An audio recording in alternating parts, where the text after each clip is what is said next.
Hey everyone, welcome back. Saturday afternoon. It is 12:15, give or take. Hope everyone's having a good week so far. And I'm sorry, Jason, you don't like the music. What can I tell you? Actually, I've been looking for a new opening theme, but that one's been around for a while now. So yeah. Anyway, Saturday afternoon, I'm back from my trip to Chicago. It was a whirlwind of a trip last weekend, and boy, it was cold. That much I will tell you.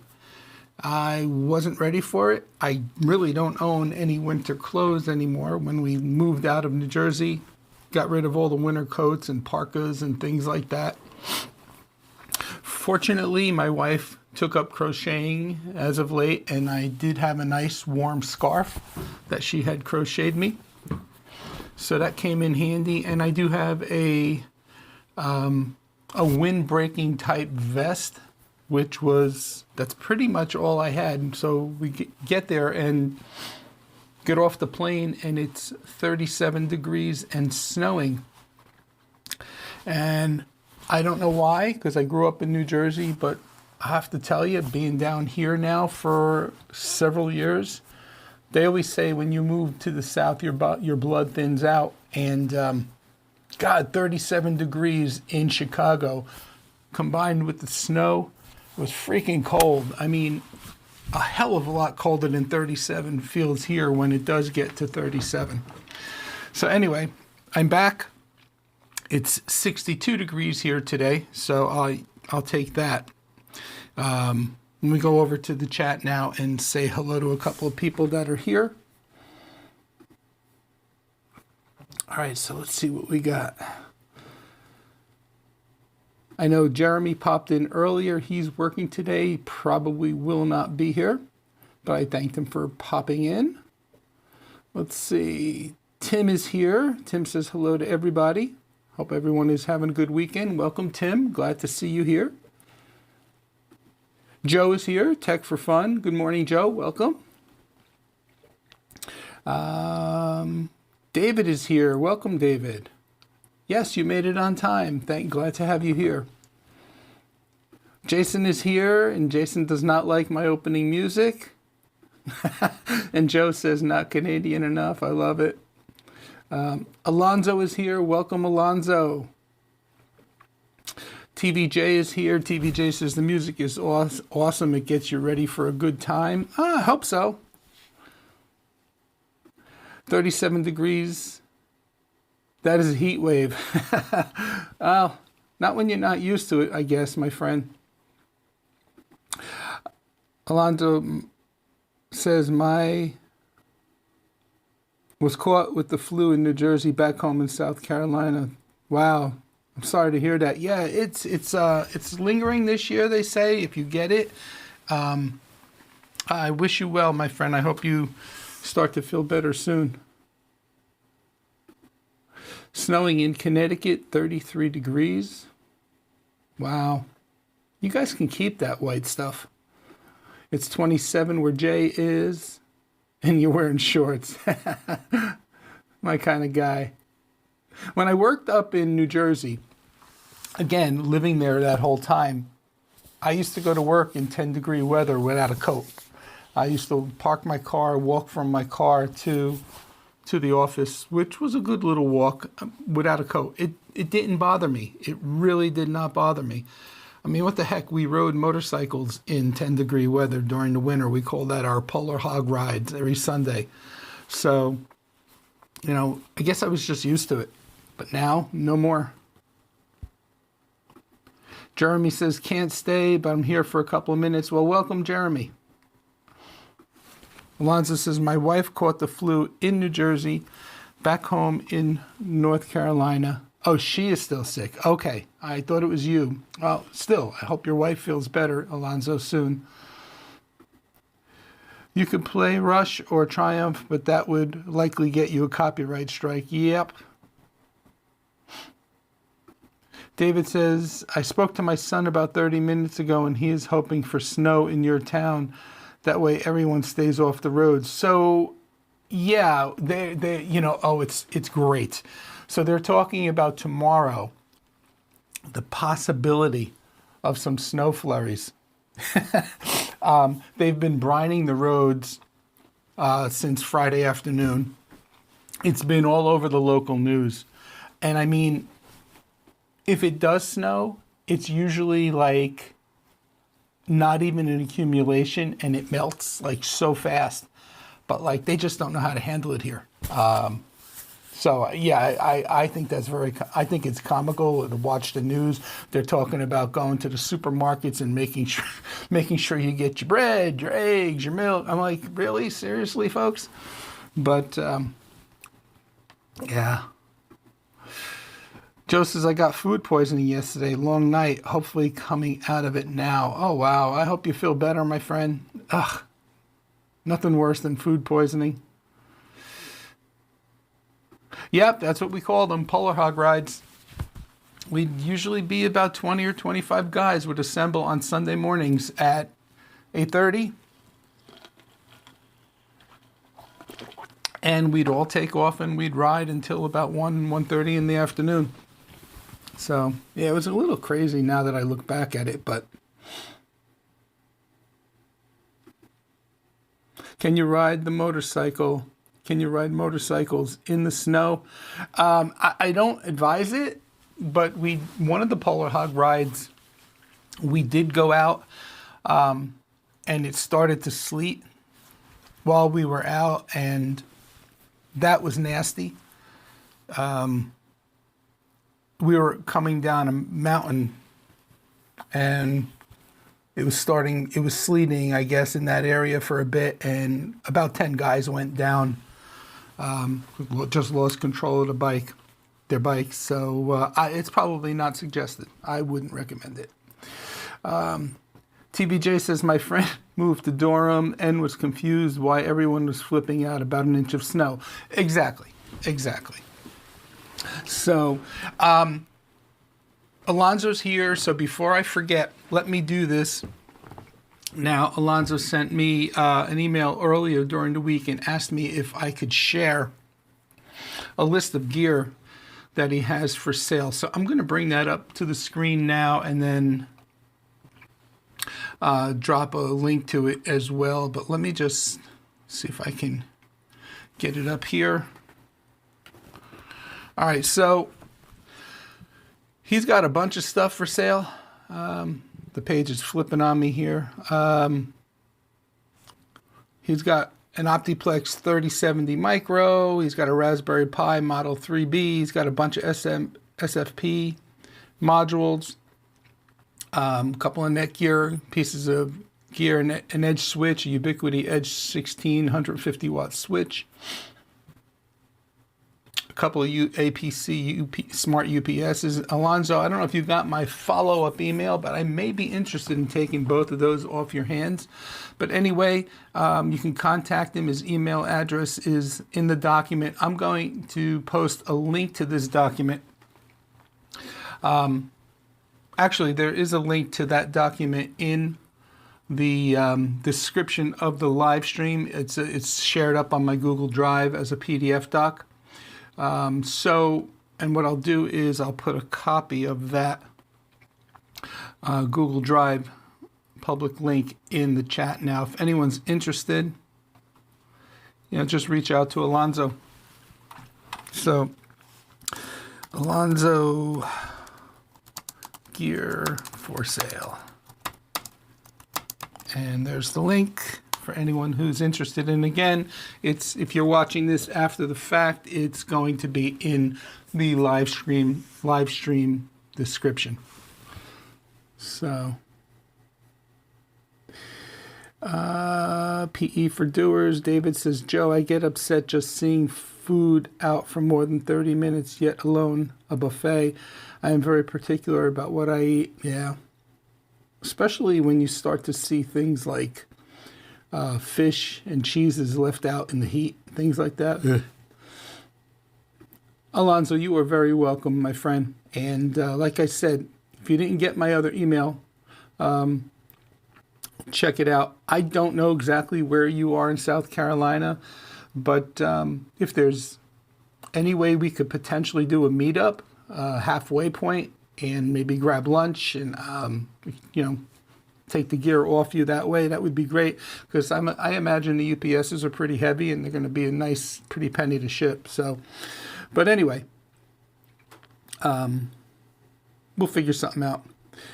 And Joe says, David, I don't blame you. This was Uber Eats on a gig. Ugh, I barely made it through the event and ran out the door. I'm so sorry to hear that. Tony, I will hold the 2 UPS. Thank you, Alonzo. I appreciate that. Yeah, they can come in handy here in the lab. Is the Ubiquiti switch free because you are making a statement about its lack of value?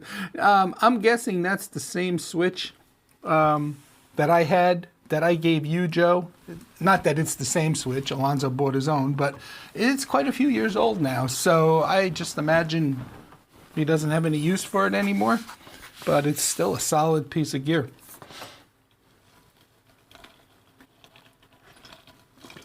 So that's that. All right.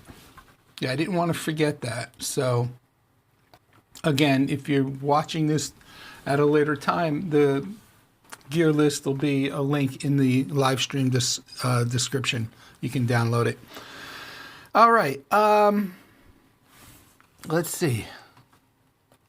So I've been playing around with a couple of things here this morning before the live stream. A couple of things I ordered on Amazon. I think I mentioned to you last week that I ordered an electric strike and a power supply, variable 12 DC power supply. So they arrived this morning, so I unboxed them quickly. Here's all the boxes, and I was trying to figure out the wiring here. I'll get to that in a minute. Just want to quickly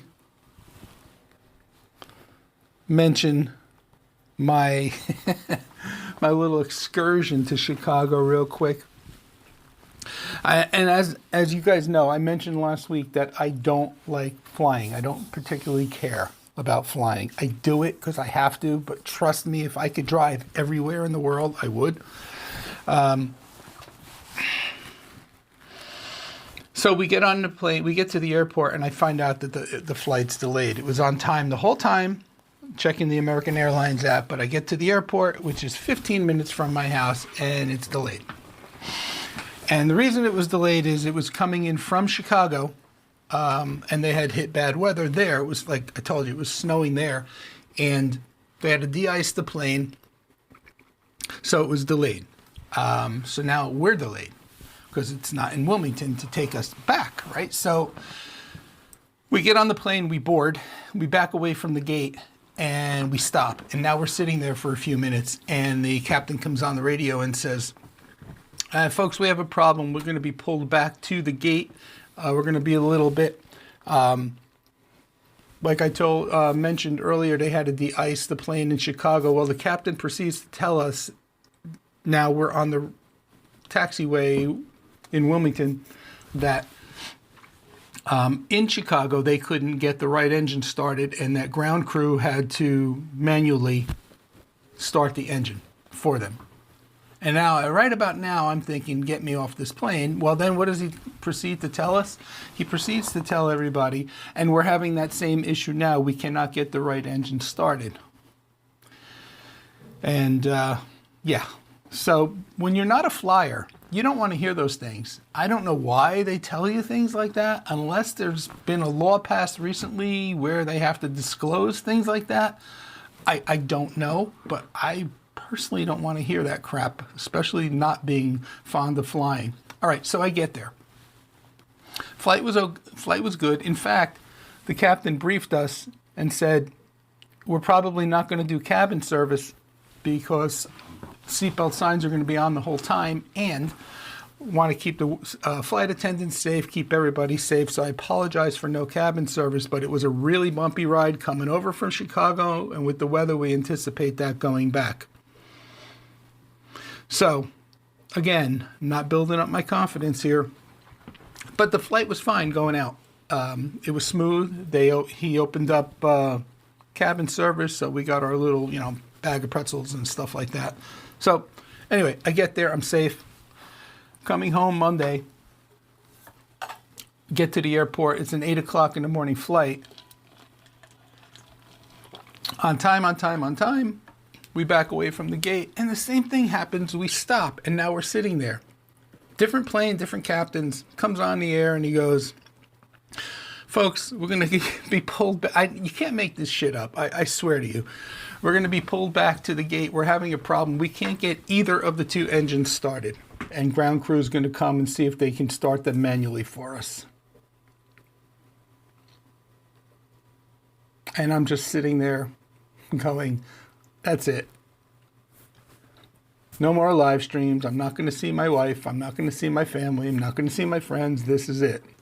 Anyway, they got them both started, and obviously here I am. But I tell you, I don't want to hear that. Just do what you got to do. Get us going. If it's not safe enough to get us going, tell us we got to get off the plane. But don't tell me you can't start the engines, because of course, what am I thinking? Well, if you can't start them, great, you got them started, but what if we're up there and they stop, But anyway, thanks for letting me share my little saga. Let's see, where are we? Alonzo says yes.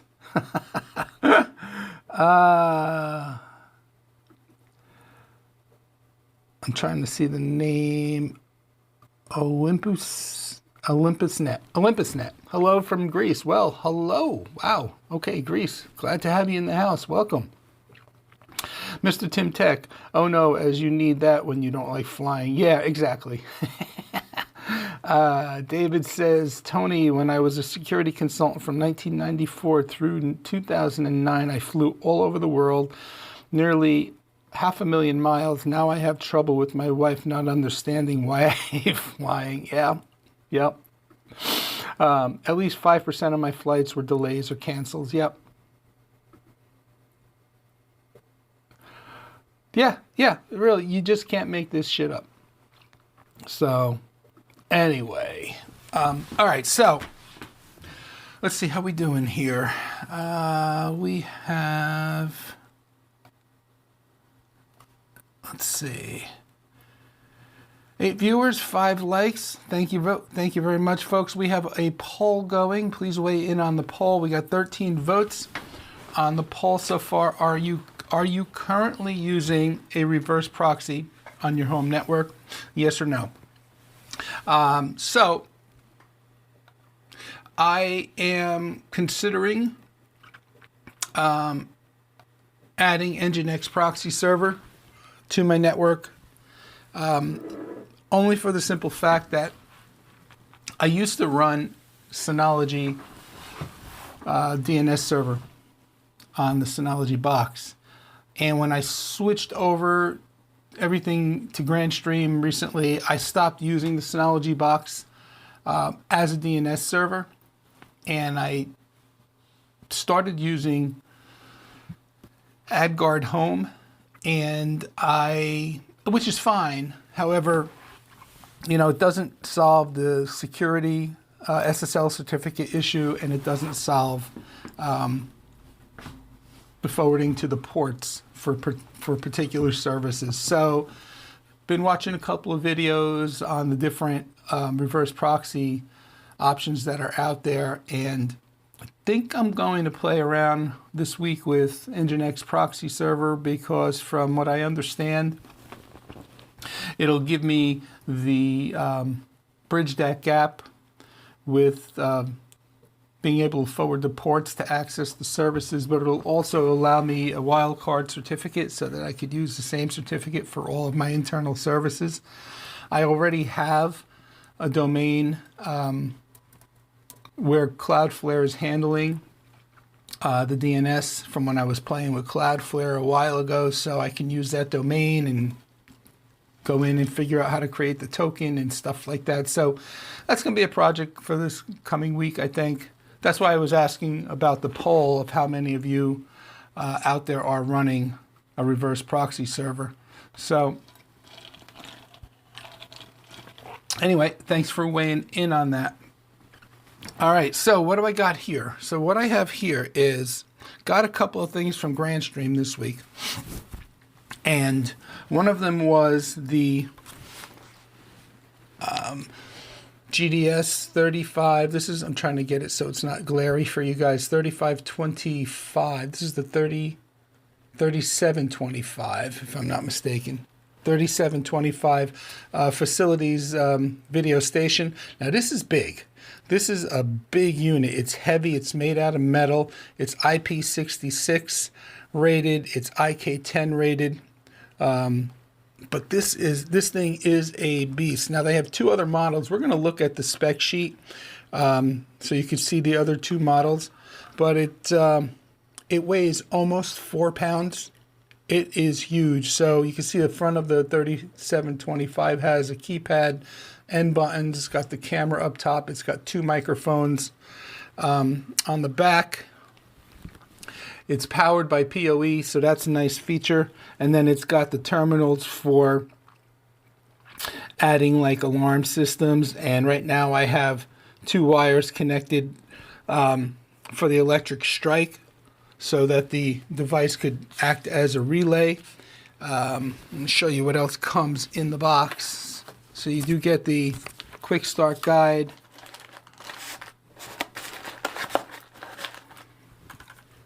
The mounting plate for the wall. A little backing piece that goes over the Ethernet cables, and it has a pass-through for the Ethernet cable and the bell wire to come out. The certification regulatory information.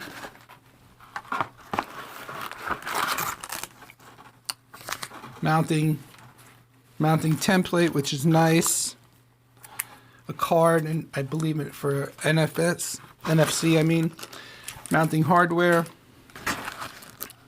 And I'm not sure what this stuff is, but anyway, I want to try to get it at least up and running in the live stream to a point where we can get the electric strike to unlock. It also comes with a mobile app. I was watching a video on it, and Grandstream claimed, I played a video, but I get a copyright strike. But they claim you one-click unlock through the mobile app, Bluetooth, NFC, keypad, and also the system will generate QR codes, so you just hold your phone up to the camera on the system, on the device, and it'll let you in via the QR code. So pretty cool. I just happened to see Joe's comment out of the corner of my eye. It's not going on my front door. It's way too big. This is, I'm sure, geared more for small business and like school systems and corporate things like that. But I wanted to at least get my hands on one to play with it. And I was straightforward with my rep. I was like, I don't really even see an avenue for work with this, but I've never explored facility access like this, and I wanted to learn more about it. And he was like, sure, I'll send you one. So I was appreciative of that. So as far as I got now was you can see here, this is the adapter for the power supply. I got that down below. So I have the leads connected. I'm just using Cat 6 cabling for now. I just pulled out a pair out of the jacket because I didn't have any bell wire. And so I have it wired up so that the relay, the Grandstream device, the relay is breaking the circuit. There's a little diode between the positive and the negative on the electric strike to prevent surge from going back to the, hitting the relay. So I'm pretty sure it's wired up correctly, but I do want to take a look at the spec sheet real quick with you guys, just share it with you. I mean, I've looked at it, but let's see. Let's go. Let's do this.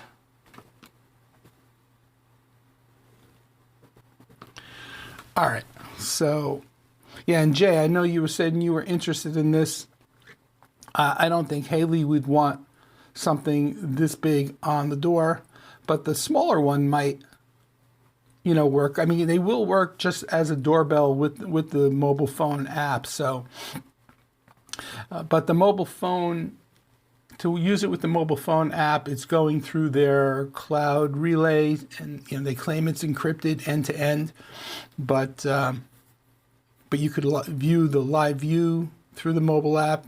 You can open the door with one click through the mobile app. You could use the phone, like I said, to show the QR code. So, I mean, you got to weigh it out whether that's something you want to do or not. But I'm going to increase this in size so that we could see it. So it claims it has 127-degree wide viewing angle. Now that's interesting because the help docs is 154 degree or 158 degrees. So that there's a little discrepancy there, but it does have, here we go, built-in IC and ID card reader, NFC chip, includes 2 built-in microphones, 1 speaker, can be managed, GrandStream's free software GDS manager, as well as the app, as well as just the web UI. It's got a 4-megapixel Ultra HD camera, strong security, supports multiple door openings, PIN, IC, ID cards, NFC, Bluetooth, the app, QR code, and a SIP call. That's right. Maybe we can try that today. I have my phone right behind me. Integrated Bluetooth. Now the 3727 does come with Wi-Fi 6. Again, this is the 3725. So the smaller of the 3 models. All right. And again, IP66, IK10. The smaller model is made of plastic. It's IK7 rated. So again, real quick, there's a look at the 3 devices. It looks like the GDS 3726 is going to be the same size, just without the keypad. At least that's what it looks like by the image here. And then the 3727 is a little smaller. Video compression is H.264. Let's see. Height is 127 degrees.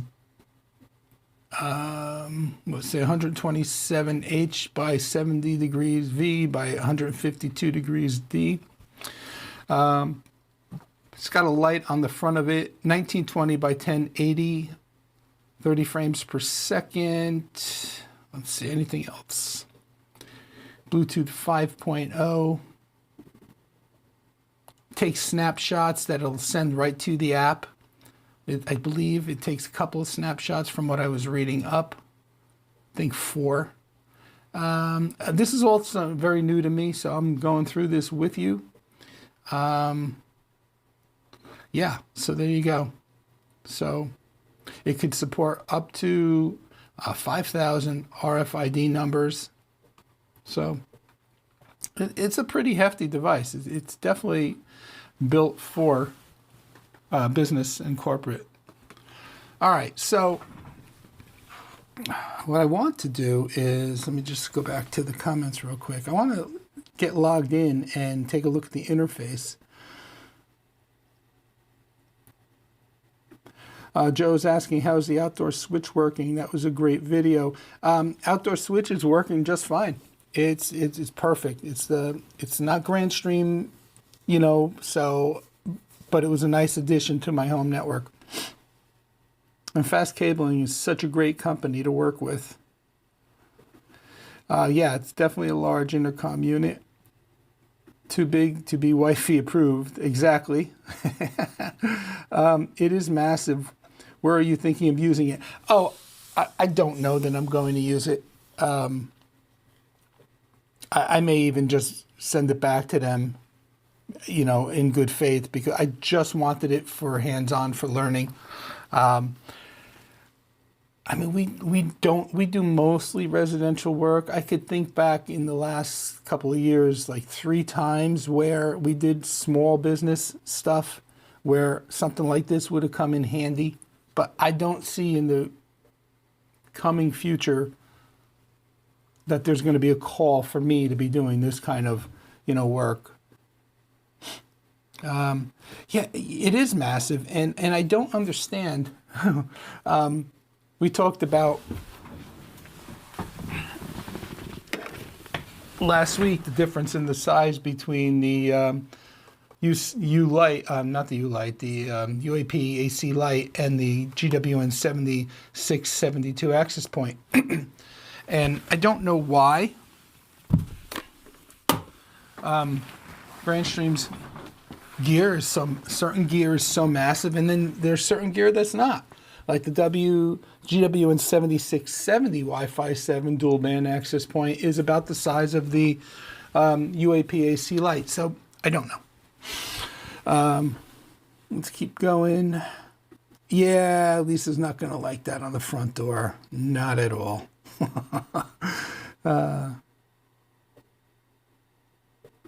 I know. I saw that discrepancy too as I was reading during the week. It's definitely 1920 by 1080.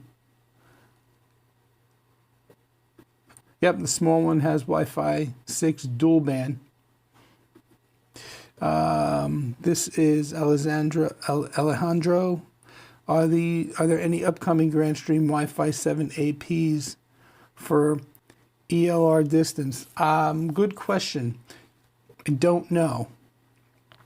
Jason or Tim, if you've heard anything, feel free to weigh in. Did I pull a muscle? You seem to be wincing when you move a lot. No, it's just old age. See how it stands up to your expected snow flurries. Hello from South Florida. Go Canes. And that is Carm Brister. Welcome, Carm. I did wonder that too about the AP sizes. Just chipset, antenna, and heat sinks, I guess. Yeah. But, again, certain models are nice and compact, and certain models, well, I have one to show you too here today. That's going to make the 7672 look small.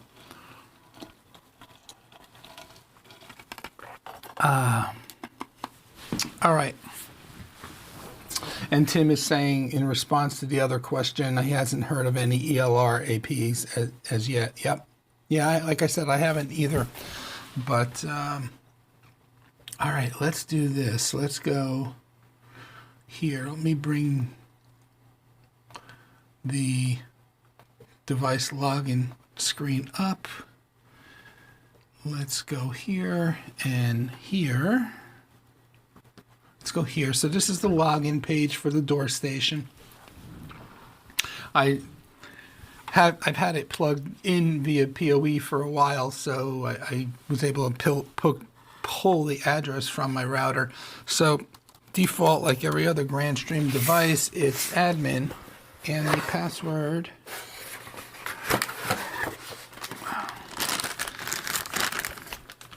So this is one device where the little password sticker they give you comes in, the sticker with the serial number, MAC address, and password comes in handy, because the only thing on the back of the device is the serial number and the MAC address.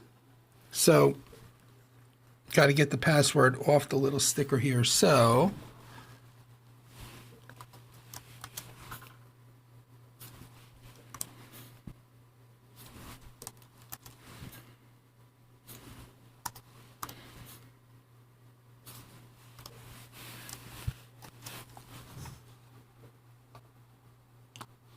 okay, and it's asking us to change the password right off the bat, so that's good.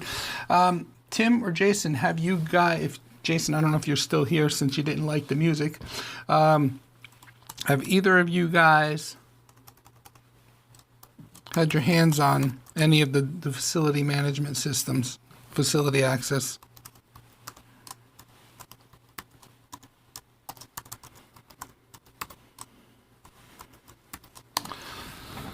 All right, let's see what we got. I'll put this down here. All right, so it brings us into the system info page, PoE detection, 802.3 AF. All right, let's look at network status. We have our IP address. All right, so we don't have any accounts, SIP accounts set up yet. Let's see if we can get that going today too. Real-time view. Let's see what we got. Let me hold it up. There we go. So you're seeing the real-time view from the camera. Hello. Not a bad picture, actually. And then down here, there's an option for a second stream in 1280 by 720. So main stream is 1920 by 1080. Secondary stream is 1280 by 720. So I'll just put this down for now.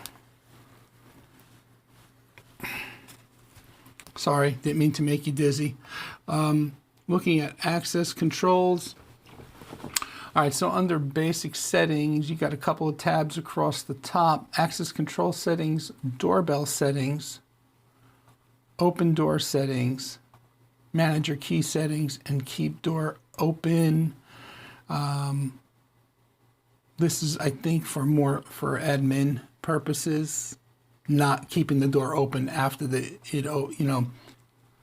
not keeping it open in terms of like once the lock is triggered, because I believe it's here, right here, that hold the door open after the lock is triggered, and you could put in the number of seconds here. So it's set to 5, and so right now the lock is in what they call secure. Fail secure, which means, let me just do this. Product view. So you can see here, I can't open the lock. So without power, the lock remains closed. They call that fail secure. The opposite would be fail safe, which would be without power, the lock would be open. But we're in fail secure, where the lock is closed without power, and it will take power to allow me to open the lock. So let's go back to the super source. All right, so let's see. We can leave the door, the open time 5 seconds. That's fine. Let's give it a name.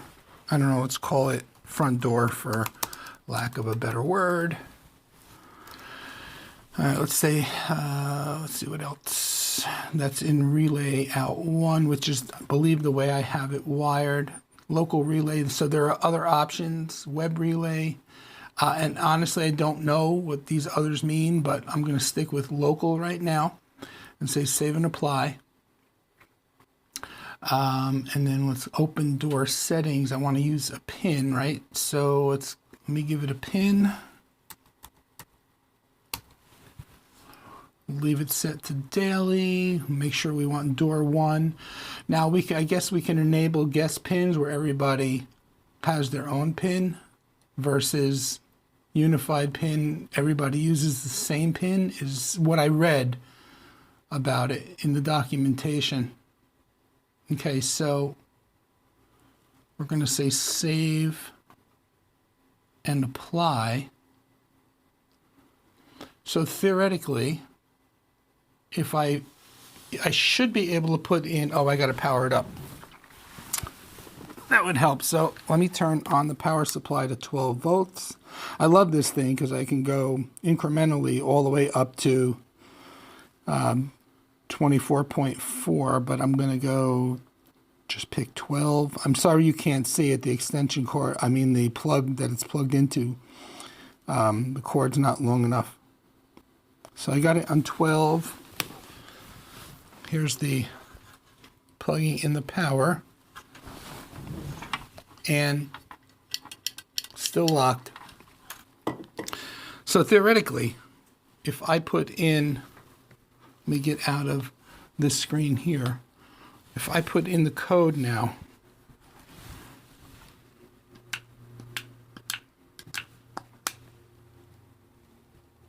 nothing happened. Right? Did I do it right? Ah, there we go. And now, I don't know if you heard the click, but now it's open, and now the 5 seconds passed. So let me do that one more time.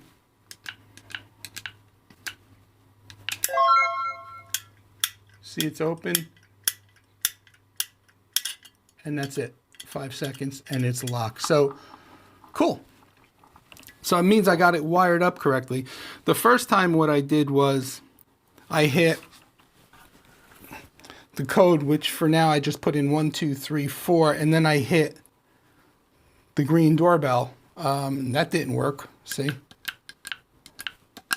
Nothing, but as soon as I hit, I figured let me try pound. There you go, you get the confirmation code.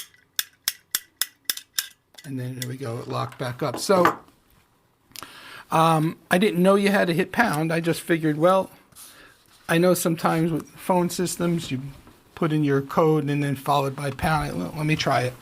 So, all right, so that's working. So that's cool. Let's go back. I want to see if I can call it now, figure out how to get it to call. SuperSource is up. Let's go here, SIP door open. Okay, so let's put in a code here. Let's see what it says. Configure door password. So let's put in a 4-digit code here.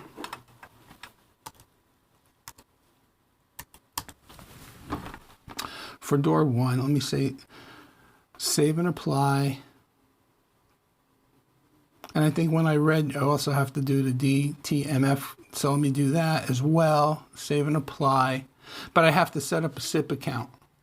So remember, there were no SIP accounts, right? So because it said when the doorbell is pressed, that's the green button here. When the doorbell is pressed, it will call a number. So in order for it to call a number, I have to set up, I'm assuming an account or assign it an extension in my PBX.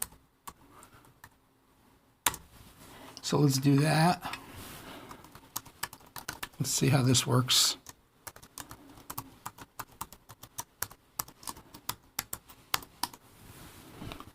All right, let's go here. I have extra extensions that I set up for the testing anyway. So, okay, so I got 107, 108, and 109. Let's go with 109. Let me just go in here.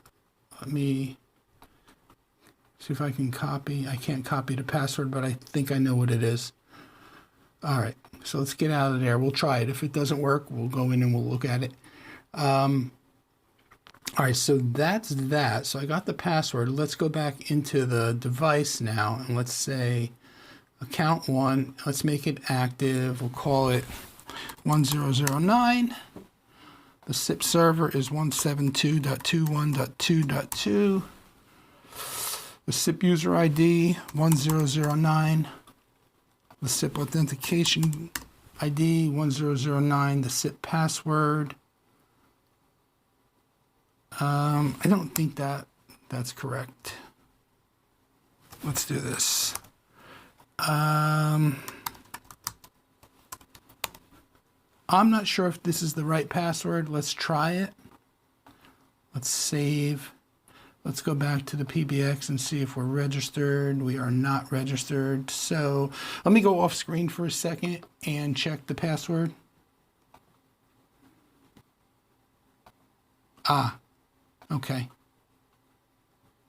I left out a couple of digits. All right, let's go back into the SuperSource. Let's go back into the device. Let's do this. That should work. All right, let's go back to the UCM now. And there we have Excuse me. Didn't want to cough in your ears. There we have the registration is successful. We have 1009 is idle. So let's go back in here. And that's good. Let's go back to access control. I think we have to do one more thing. And that is, in order for it to call, we have to tell it what number to call. So under doorbell settings, number called when doorbell is pressed. By the way, I did some reading up on this, which is why I know a couple of these things that have to be done. Plus, I watched an old video on a GDS 3710 from years ago. There happens to not be any current videos, at least that I found, on these new devices. So I'll probably put one together when I get a little bit more familiar with it. And I want to test the NFC and all that stuff too, so, and get the app working as well. So I need to spend a little bit more time with it. But number called, so let's make it call my office phone. Extension 203. Save. And apply. Let me go back to the comments real quick. Let's see.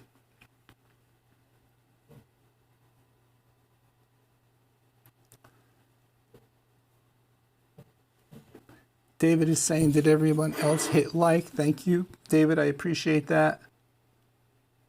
Hey, Cecil, how are you? Did not recognize you with your screen name. Appreciate you being here. Good point, David. Thanks for the reminder. Never thought about it really, as don't think I, for clients, have any use for, right, exactly. But I definitely wanted to learn about it, because I never know. In that one instance where I may get a weird job and they go, hey, do you know how to, at least I could, yeah, I could put one in. But it's not something I think I'm going to market and push. If it comes my way, great. Pretty good quality video. Oh, on the real-time view? Yeah, it's not bad. Joe says, I'd be interested in the emergency settings if fire is detected, or lockdown mode for schools. Yeah, well, yeah, there's I'm not sure, Joe. I haven't dug into it deep enough, but I know, like, some codes say, like, in a lockdown, all doors would be locked, but there are other situations where in an emergency where they need egress and they want people to get out when the power's off, the doors will remain open. So I need to research more on that, but I will definitely, and let you know. Yep. I just spotted a rotary phone in your PBX. What phone do you have for that?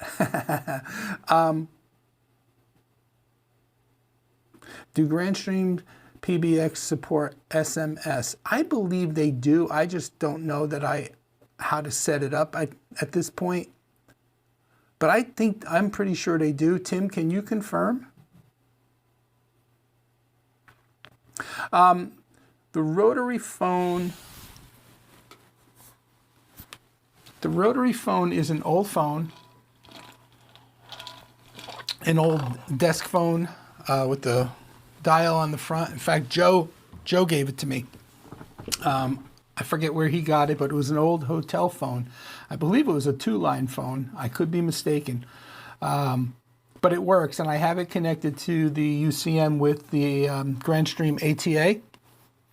So it recognizes and it converts the rotary to pulse. And it's actually a working phone downstairs in my front room office. Alonzo says, acquired some Polycom phones, setting up the UCM on my to-do list for 2026. Awesome. Cool. Okay, let's see. Oh, so let's see if we can actually...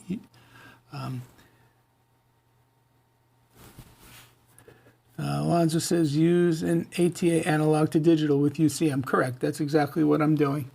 I have the 802 HT802, I think it is. Because they have a 2-line one and a 4-line one. Let me see real quick.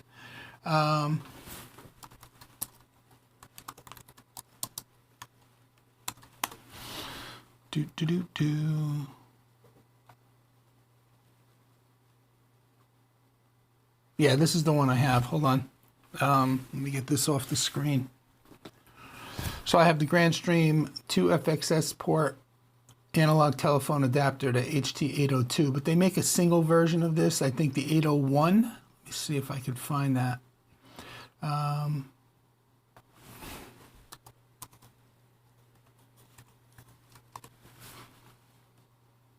Yeah, here it is.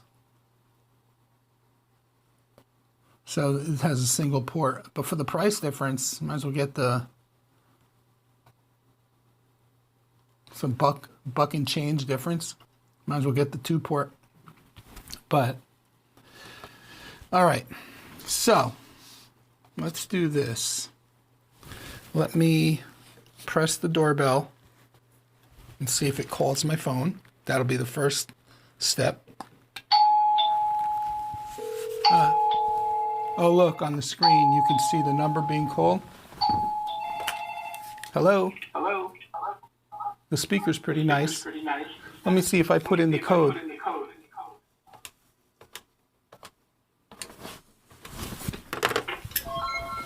And the lock is open. Cool. Let me do that one more time with a different camera so you can see that. Let me do this like this. Product view. All right, so I'm going to press the button. All I did was press the doorbell to call. It's ringing my phone. Hello? Hello? Hello?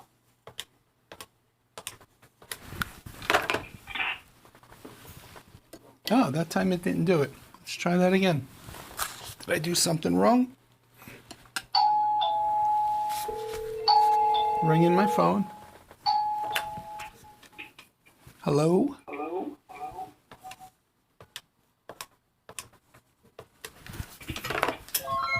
There we go. And then it locks after the 5 seconds. So, cool. I need to play with this more, but I just wanted to show this and try getting it configured.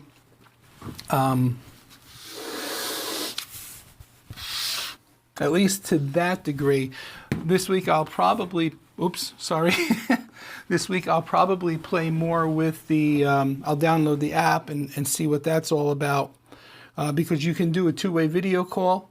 So if somebody, like say, if this is out, rings the doorbell, it can call the app, and then you can get like just like a Ring doorbell, a 2-way video call conversation going. Honestly, the quality of the speaker on this is far superior than any Ring doorbell that I've ever installed. So, but again, it's a beefier, more business corporate type device. So, but this was successful. I'm happy about that. I want to kill the power real quick because I have just live wires here. I don't want to. All right, so that's that. So power's done. So let's see what else we got in the comments.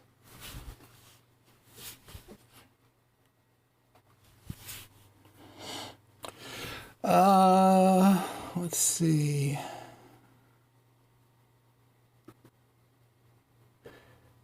I'm not sure. I thought they did, but using the Wave app. Yep. Reason why I ask is about SMSs. I want to move away from 3CX, turned into a dumpster fire. SMS will be interesting to find out. I will investigate. Yeah, I'm going to do the same thing. Thanks. Joe's thanking Tim. People text our main business number. Actually, real quick, let me just do a quick look at the spec sheet for the UCM. Because of course now you got my curiosity piqued. Grand stream.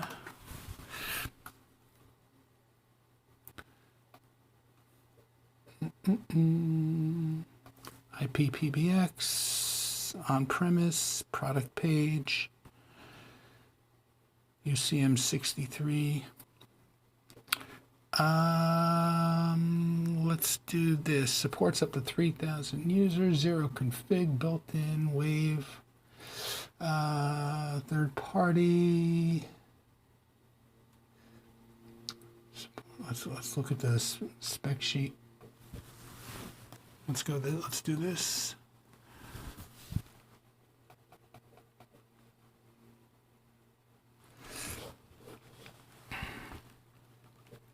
Let me just scan this real quick. Series impaired 6300.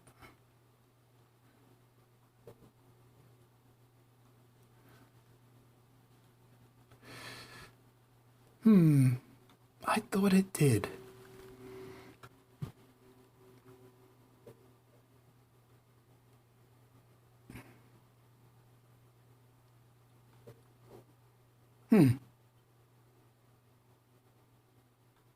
Call features.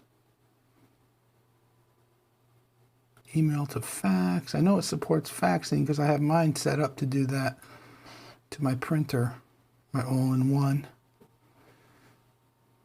Huh. I don't see it. I don't see it. Where is my phone? Oh well. Hold on. I'm going to shoot a ping out to Willie. Willie might know.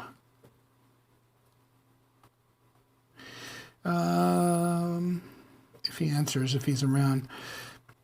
Quick question. Does the UCM support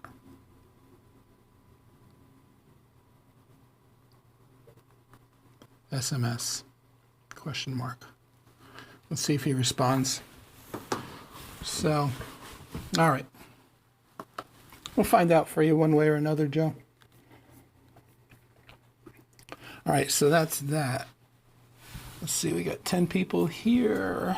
I think I'm caught up with the comments. Let's go to the 20 votes. Are you currently using a reverse proxy on your home network? 90% of the people said no. 10% of the people said yes.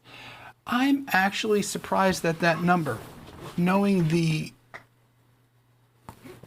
audience that follows me and that I mix in with. I am actually surprised. I thought the number would be higher. You're welcome. And Willie responded, not for regular texting, UET, yet. Not for regular texting, yet. Heard it is on the roadmap. So there you go. Thank you.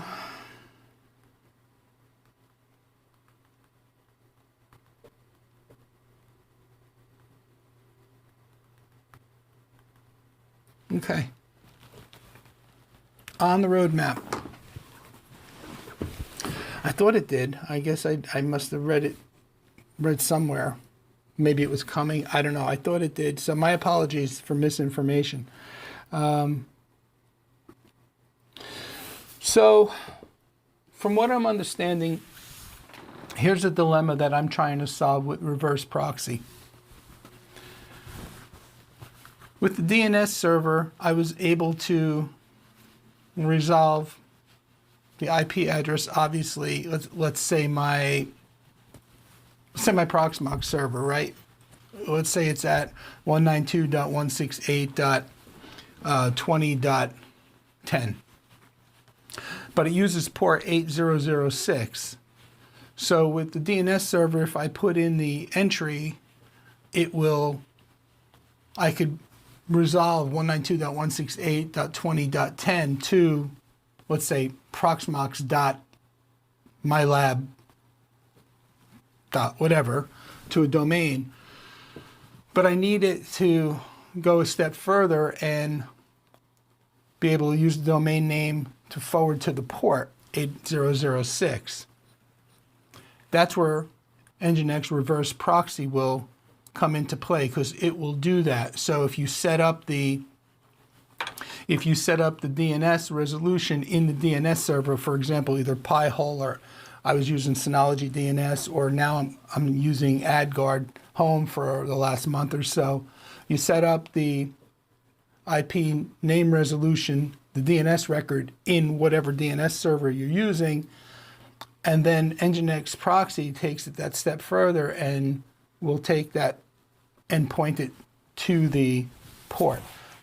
Plus, Nginx proxy will also allow me to use one wildcard certificate for all of the different services. So if I set up a DNS entry for Proxmox, I set up a DNS entry for Proxmox backup server, DNS entry for each of my Synology boxes, my Ugreen box. I could use the same wildcard, Let's Encrypt cert. So that's why I'm using it. I know a lot of people use it to expose to the outside, so to be able to get to your internal hosts, but I'm not looking at it from that standpoint. I'm looking at it more for just being able to not have to remember IP addresses and port numbers and. So anyway, that's why my interest is piqued. Yeah, yep. He's pretty good about that. So I was looking for my desk phone, the one that I have set up, the hotline right to his office. I don't know what I did with it. It usually is right on the desk under the monitor. But, oh well, because I would have called him. It would have been cool to get him on the phone in the live stream. So, all right, let's see. I'm going to end this poll, I think. Let's do that.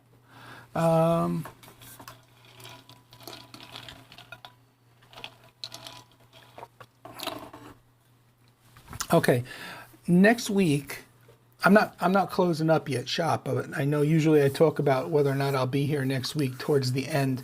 Next week, I'm not sure. There's a good possibility I may not live stream on Saturday anyway. Might be driving down to Florida Friday night and driving home on Sunday or Monday. So woke up to some sad news this morning. So the cousin that I went out to Chicago to support for the loss of her mom, lost her dog this morning.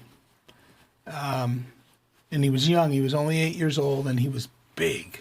He was like 95 pounds, and he was a beast as far as not nasty beast as in nasty. He was a cupcake as far as his personality. He was the sweetest thing, but he was a big pit. And I mean, she loved that dog like a child. So Lisa had said to me, you know, we should probably just go down and spend some time with them. A quick turnaround. So if we do that, obviously, I won't stream Saturday, but we'll see. It's so sad. It is so sad. She lost her mom and now her dog in 2026.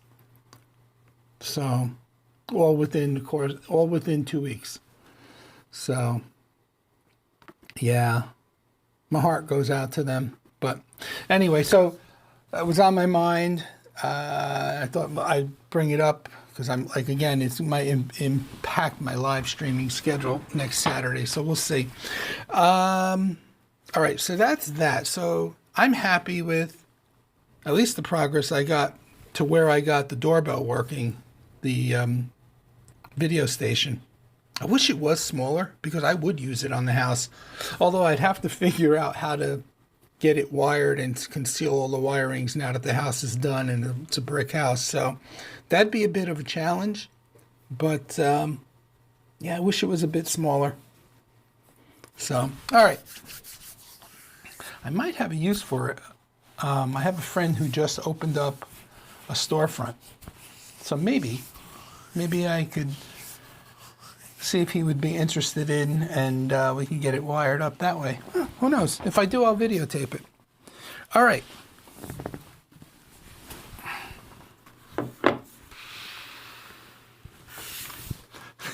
I'm laughing because this just blows my mind.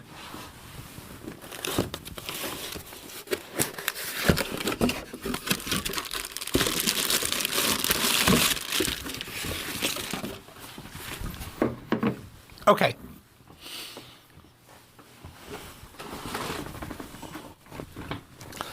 So I know I'm using a UAP-AC light, but this represents pretty much the size of the Grandstream GWN 7670 Wi-Fi 7 dual band access point. This is the Grandstream GWN 7672 Wi-Fi 7. I believe it's tri-band, if I'm not mistaken. Yeah, I'm pretty sure it's tri-band. So take a look at these two. This is the Grandstream GWN 7674, also tri-band. So, I mean, let me just to give you the full effect. Check that out. It's massive. It's massive, and I would say it probably weighs about 2.5 pounds. So, looking at it side to side, that way you can just see how much bigger the 7674 is over the 7672. But I'm going to make a reference out to an old TV show. Probably you youngins won't get it, but those of you closer to my age group may. Lost in Space.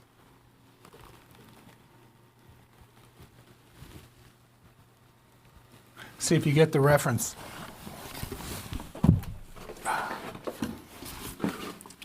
So,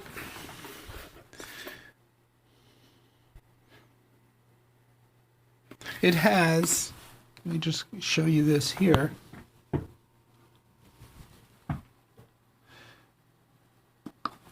So it does have 2 ports. It's got they're both PoE++ ports. This one's a 10 gig port. Oh, I'm sorry, you can't see it. This one's a 10 gig port. This one is a 2.5 gig port. So that's interesting. 10 gig on an access point. Yeah. So this thing is big. Let's take a look at the specs.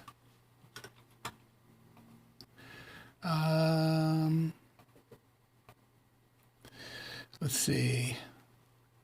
Indoor access points, 7674. Spec sheet.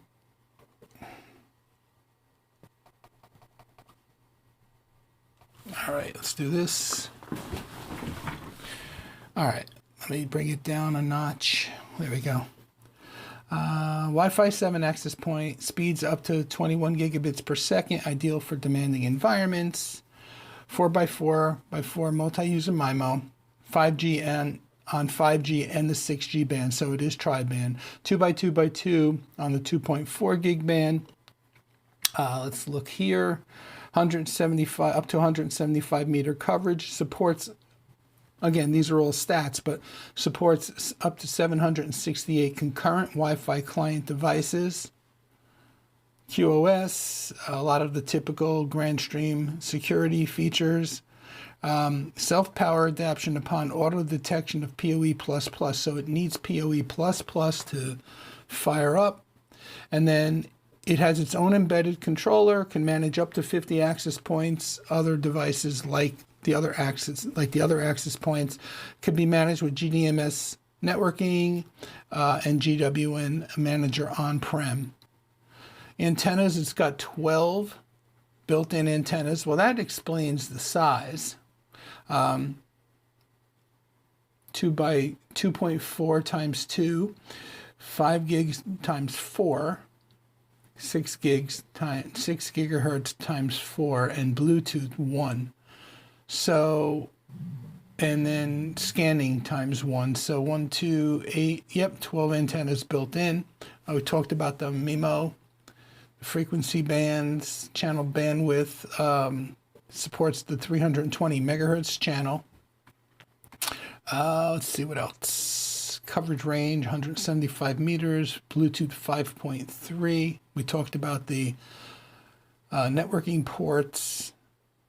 It's got a tricolor LED for device tracking and status indication. The reset hole, 802.3 BT. Maximum power consumption, 36 watts. Wow. And dimension, yeah, it's big. We showed you that.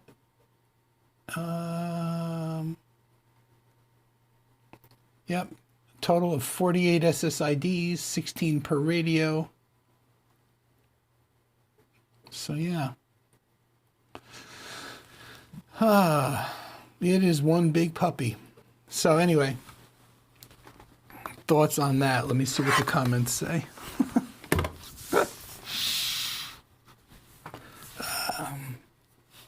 Whoa, okay, lots of comments.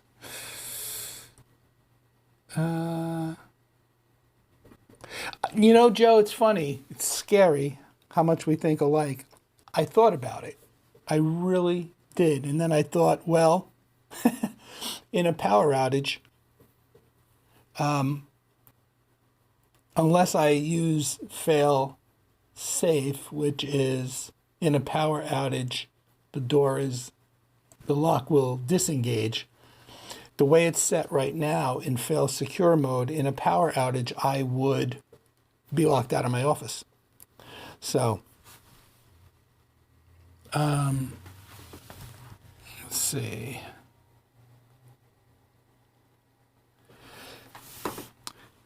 I've been watching clips of Sopranos on YouTube this past week, and wow, it really is right where you are from. Oh, I wasn't kidding you. The pizzeria and the club was pretty much right around the corner from the house I grew up in. Yeah, oh, definitely.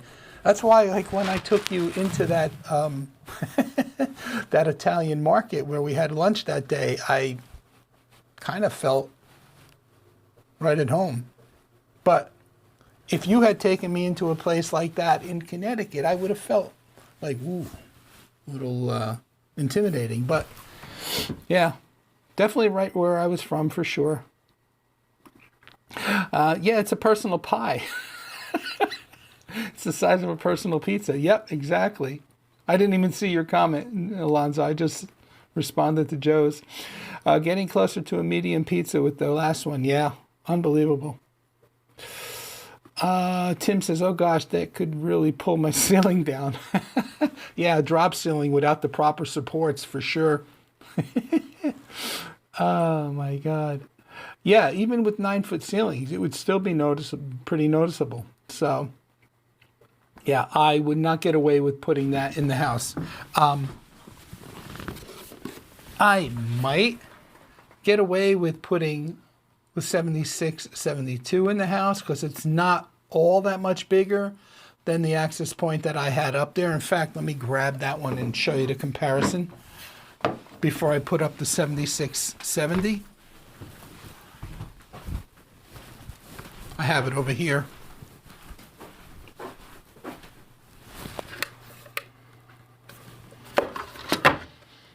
I mean, it's bigger, but not much bigger.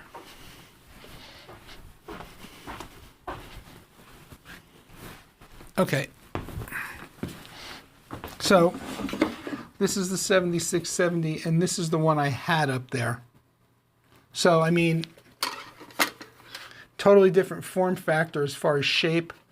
The newer ones are more The newer Grandstream access points are looking a lot more like another company that we all know, as opposed to this form factor. But overall, not much of a size difference. I probably could have gotten away with putting up the 7672 as far as the spousal approval factor is concerned, but I opted to go with the smaller 7670.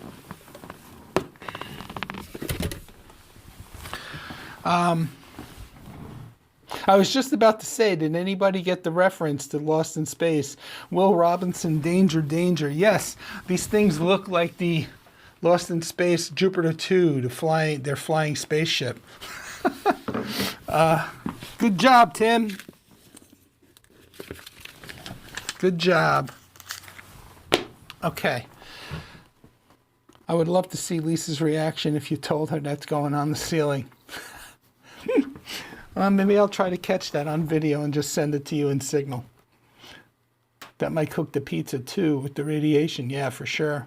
48 SSIDs. Who needs 48 SSIDs, right? My largest AP is 11 by 11 place installed on the garage ceiling. 11 by 11 is pretty big too, though. Grish, good morning and good afternoon, and just woke up. Welcome. We'll have to watch the replay. Yeah, we were talking mainly about the GWN the facility video station, the facilities management access station. So what I got as far as getting it configured to where the keypad disengaged I have a key strike, an electric strike. I was able to get the strike to disengage with the keypad as well as with a SIP call from my office phone. So, yeah, let me know. Watch it. I appreciate it. Appreciate the view time. Yeah, or locked in my office. Right. I don't have any fire escapes to get out the windows. My largest AP is 11 installed on the ceiling. I didn't even realize you were using the Hollyland the whole time. Yeah, I have the sticker on the front, so it kind of blends right in, like you had mentioned early on when I first got it. I really like these mics. I think their quality for what they are is really, really good. I didn't mind the quality of the Rode Wireless Go, but it was just so, I hated having that big bulky square on me. And I know you could wear it down on your waist and actually attach a lapel mic to it, but the few times I did that, I got to be honest with you, Joe, and I don't know if you ever did that when you were using them, but it changes the quality of the audio with and in my case, I didn't have the best lapel mic, so in my case, it changed the quality of the audio for the worse, not for the better. Maybe with a better quality lapel mic, maybe it would have been okay. That grinder shop was insane. They kept bringing us food. Yes, we need to go back there for sure. And it's funny to hear you call it a grinder shop because that's not what it is. But I know by you, that's what it's called, grinder shops. Chris, SSID beacons take up a lot of airtime if you had 802 A and B enabled. Yep. So, yeah, so that's that. Let's see, 14 people still here. I didn't even open the box yet, but I did get maybe I'll do it next week. I also got the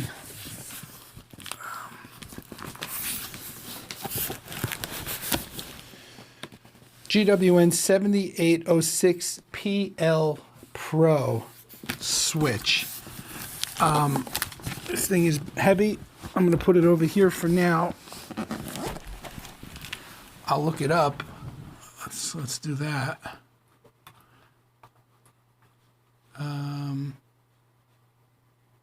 Just see which one they sent me. Grandstream data sheets. All right, networking, switches. I I don't see their switches on their page. Is that possible?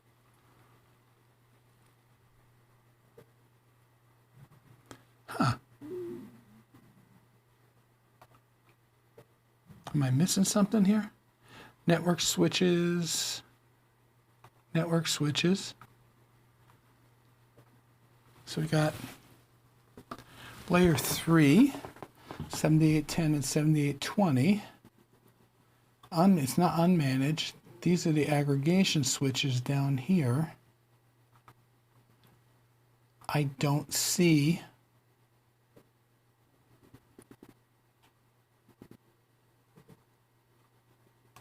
them listed. Oh, wait, here they are. Okay. I stand corrected. So I got the 7806 PL Pro. Is that what I said? He sent me a 48 port switch. Holy crap. 7806 PL Pro. Holy crap. I didn't think this was an 48 port switch.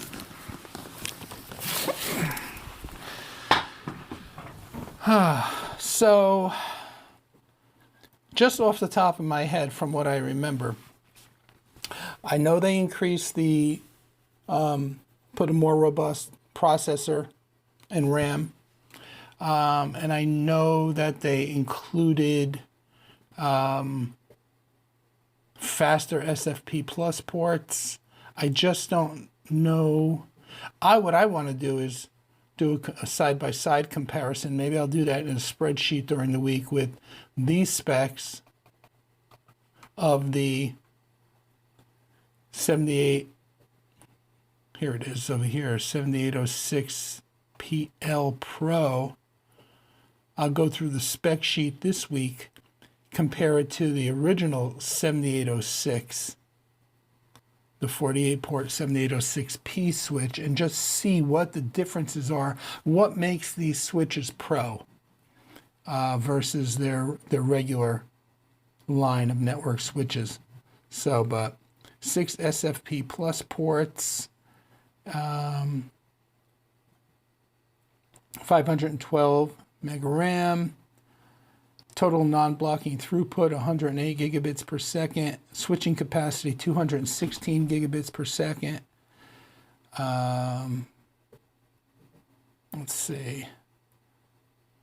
Power supply, redundant 1+1, external redundant power supply 460, I believe, for that one. So yeah, I might do a side-by-side comparison between the 7806 PL Pro and the 7806P. So, yes, correct.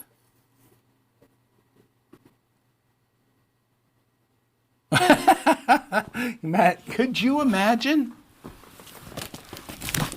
if this was an access point? I'd have to go to the gym just to work out to install it. Yep, found it. There's the PL and the PH for low power and high power PoE limits. Yep, we can have a LAN party with that switch. Yeah, for sure. How am I close? I know, I mean, I'm there. I'm probably a couple hundred away, right?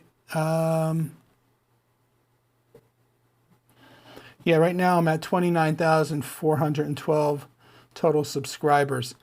So we're not too far away. We might get close by next week. I don't think we'll hit it by next week, but we might get close. I don't know. I have to give something away, I think, because I got gear here that I could definitely do something with. So that switch must have a massive power supply. What did I just read? Power supply. 100 to 240 volts, 50 to 60 hertz. Maximum power consumption. Maximum power output 509.3 watts. Total max PoE power out is 400 watts. So it's 30 watts per port, and the PH version of this switch is 60 watts per port. So it supports 802.3 BT as well. This switch is only 802.3 AF and AT. Okay. And that's what Tim was referring to earlier. Yeah. All right. So,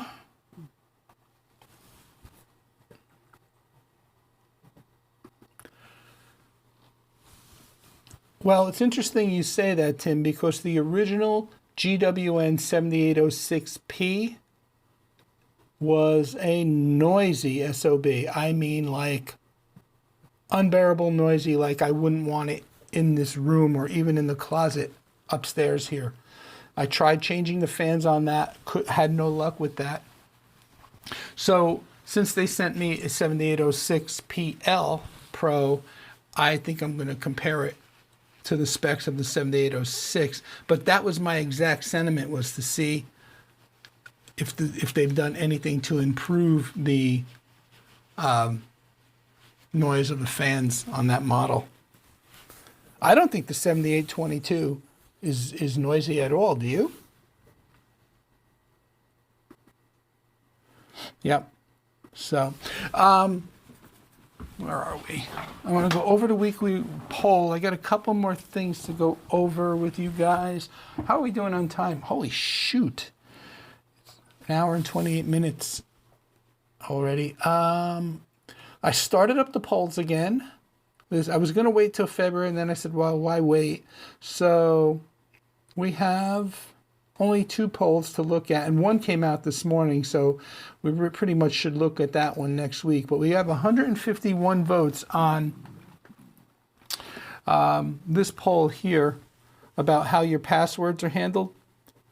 This came out, I think, on Thursday. We got 151 votes.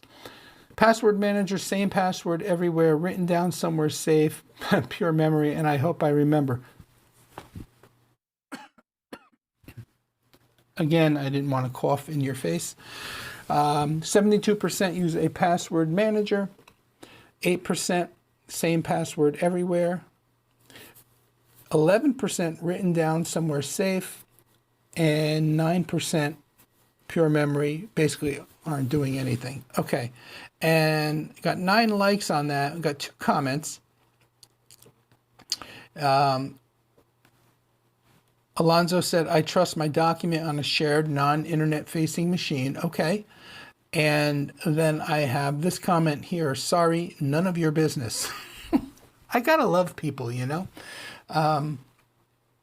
I wasn't asking to give me your passwords. I was just asking, how do you manage them? But whatever, to each his own.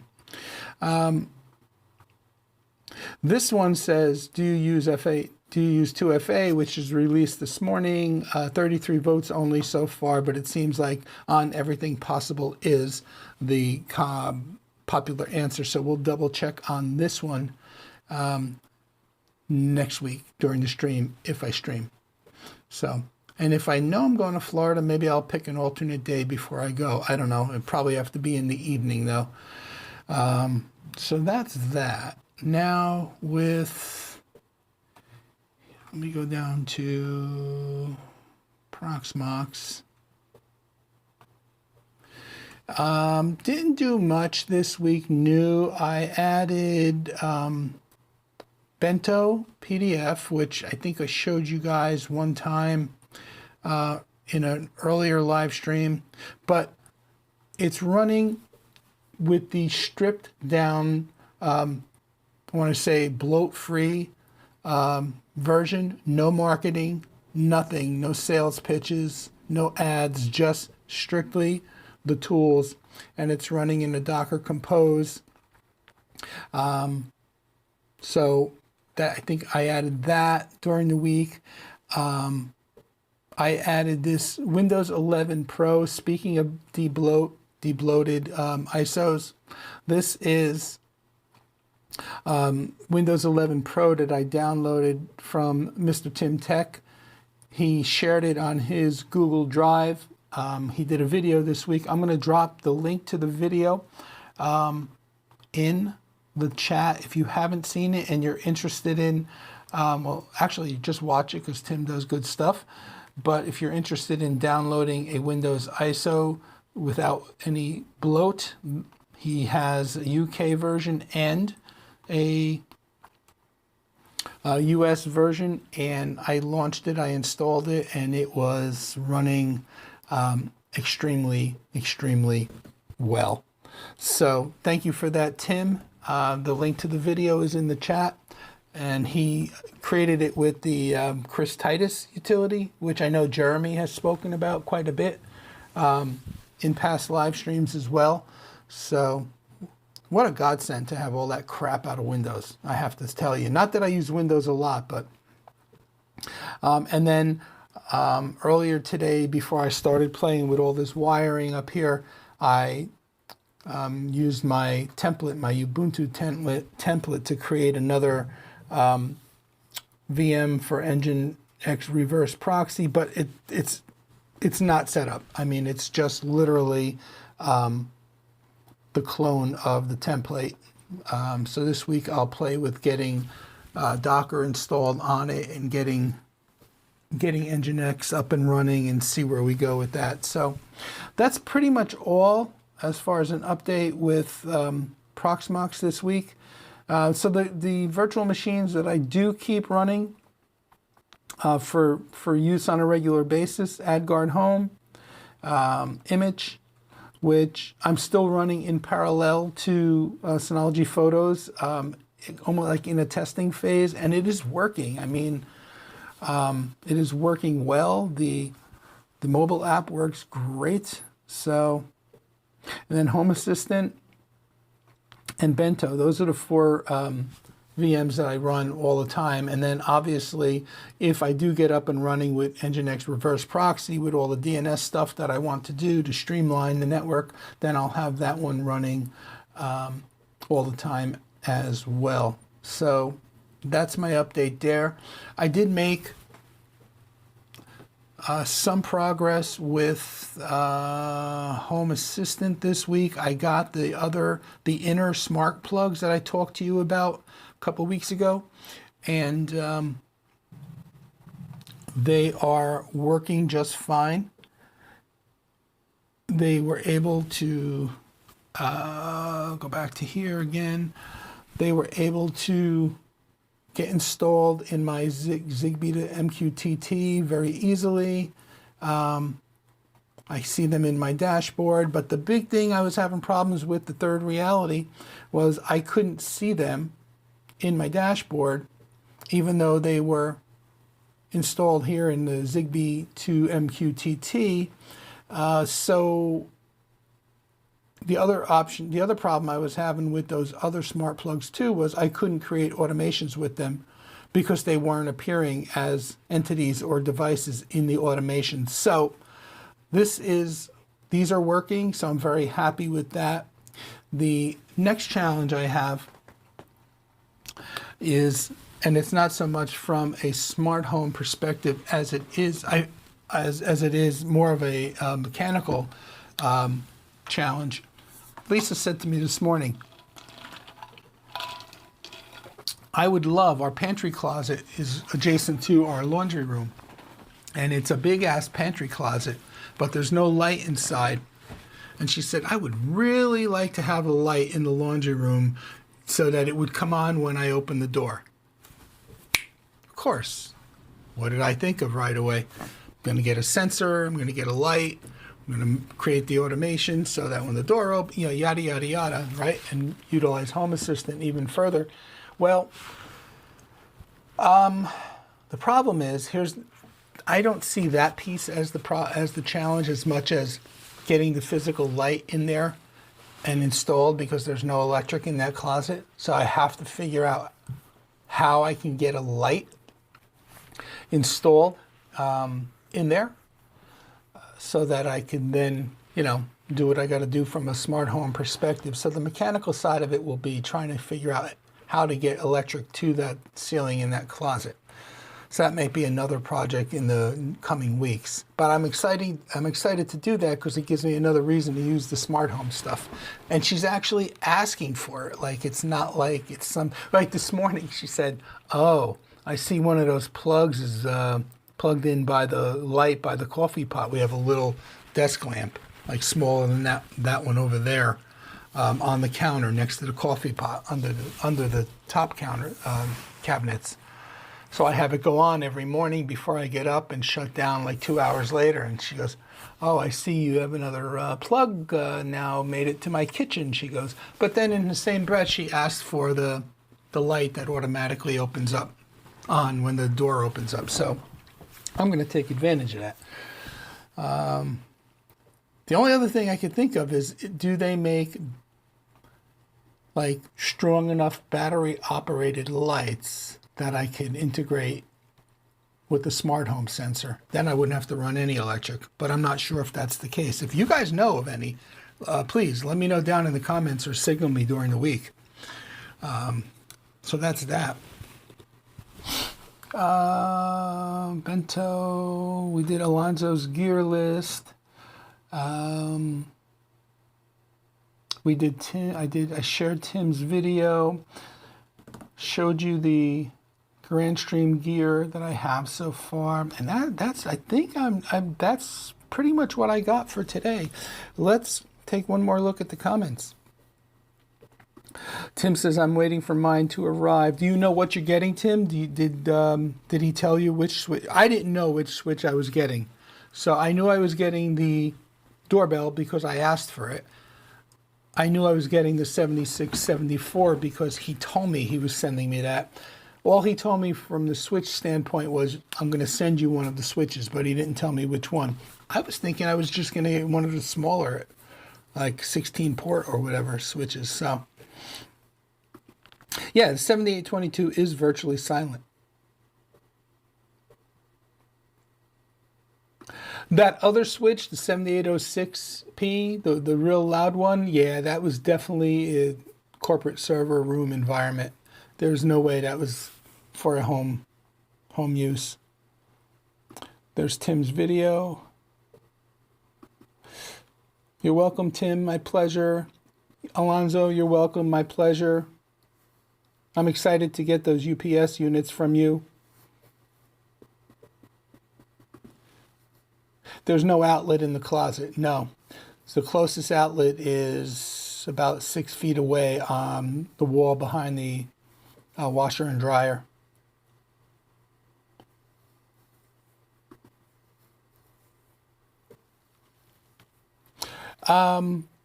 Well, yeah, I could use a switch that has a built-in motion sensor for sure, but I definitely got to get power in there to power the light and the switch, if that were the case.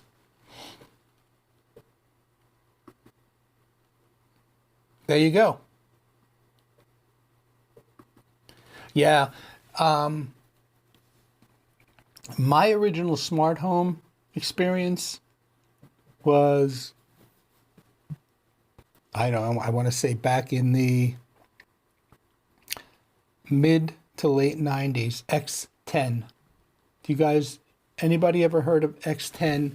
They were plug-in-the-wall outlets that use the electrical wiring in the house to send the signals, and you controlled it from a console in Windows. There was an app, a Windows app installed, and you set up all your devices that way, and your automations and everything. And at that time, it was cool. That was cool stuff. But the problem with it was a lot of interference on the lines. So it was hit or miss whether or not, like if you said, turn on living room light, maybe it would go on 6 out of 10 times, that kind of thing. So it wasn't consistent because of the signals were being transmitted over the power lines. But I had a lot of fun with that. Then I got away from it and just became spoiled with Apple Home and all that. Oh, which, by the way, the devices, you're not going to be able to see this, I know it. Yeah, you're not going to be able to see it. The devices in all the smart plugs and stuff, maybe you can see it. Hold on. Let me try this. If I get, let's see. So all the devices that are coming over from Home Assistant are in my Apple Home right now. However, they're in a separate home. So I have two homes set up in Apple Home, one for my native Apple devices, and then one for all the Home Assistant devices. And I can control them from Apple Home. I can use voice assistant. I could tell Siri to turn things on and off.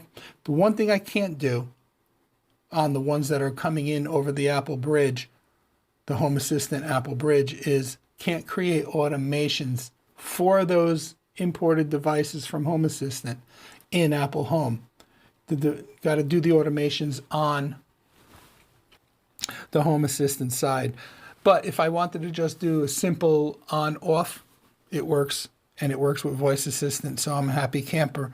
One thing I did notice, I updated the phone to iOS, and I don't know why, but I updated, not that I don't know why I did the update. I don't know why all of a sudden it started working, but Apple released an update to iOS 26 this week for users, and in the past, I had to turn on devices because they're in two separate homes, my native home and then my Home Assistant home. I had to specify, like the light strip, the Elgato light strip, I had to tell her, hey, you know who, turn on Elgato light strip, but I had to specify Home Assistant home. So I would say, hey, turn on Elgato light strip Home Assistant. Because if I just said, hey, turn on Elgato light strip, she would ask me, well, which home? Your home or Home Assistant? So, but now, since the update, I don't have to do that anymore. It's like she's seeing both homes and she's able to see both the devices that are in each home. And I could just say, turn on Elgato light strip. I don't have to specify the home, which I'm happy about. It's really, that's pretty cool. So, Tim is saying thanks to Grish. Asked for the 7806 PH, but not sure. The 48 port PH is the one I asked for. Cool. Well, that's good. Hopefully you'll get that and have some fun with that. I'm still supposed to get the plug in the wall mesh access point that was designed to integrate with the GWN 7062E. So that's coming. Both of those are coming, and so I'll do a video on that, and that's about it. So yeah, guys, I hope you liked the stream. Thanks for sticking around, and hopefully I'll get something in. And if we don't go to Florida to spend some time with my cousins, then I'll be back Saturday. Otherwise, we'll see what we can do. Worst case scenario, if not, there'll probably be a video this week and then another stream in too. But we'll see. Maybe I could sneak an outdoor stream in if the weather works out in my favor. So towards the end of the week. So anyway, thank you everybody for being here. Thank you for the questions. Joe, we got you the answer on the SMS texting. Thanks, Willie Howe. That's about it. Until next time, take care, everyone. Thank you all.